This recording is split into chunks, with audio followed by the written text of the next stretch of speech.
Medyo po nasakitan kami makalawod po. Maraming pangailangan, lalo pinigit. Ma'am, you mentioned, eto ba yung pinaka-first? Yes.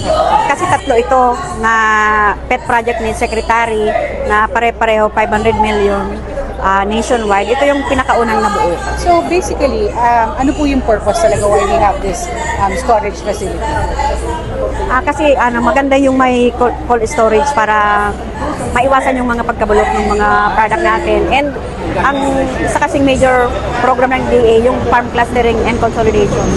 So, kinakluster natin yung mga individual farmers. So, yung mga produce sila, dumadami, nagkakaroon ng volume of production. Pag ganito may cold storage facility na iiwasan na malugi yung farmer. Kasi yung iba na hindi mo na makakapagbenta kasi mababa yung presyo, pwedeng i-stock muna dito. Usually, gano'ng katagal ba mai-store ba ang isang? Depende. Yung mga pork, pwedeng ma-store ng 1 year, chicken, 1 year, and yung mga vegetables, siguro, ang madali lang ilalabas. In partnership ito with the provincial local government of Camarines Sur, kay Governor El Rey Villafuerte.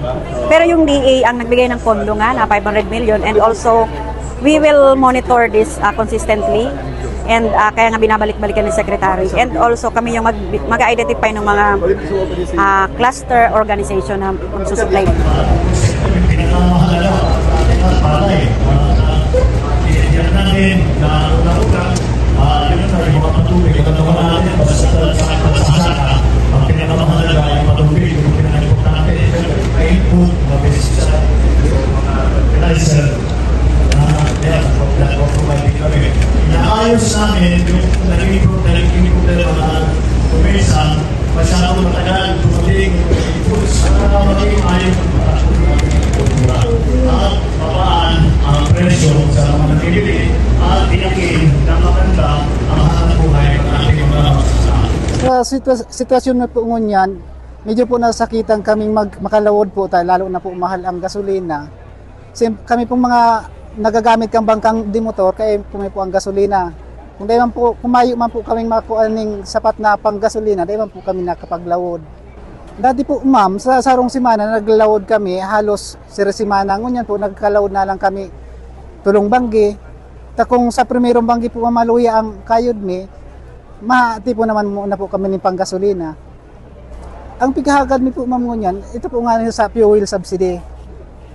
Ang dupar po, nagkaigwa na ng fuel subsidy, taday man po gabos na para may bangkang dimotor, na-releasean insigida. Bilang kami po ay kooperatiba na medyo hindi pa matured.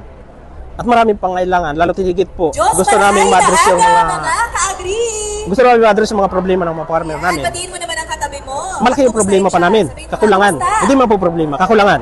Kaya na logistic, nag-hire po kami ng 10-wheeler.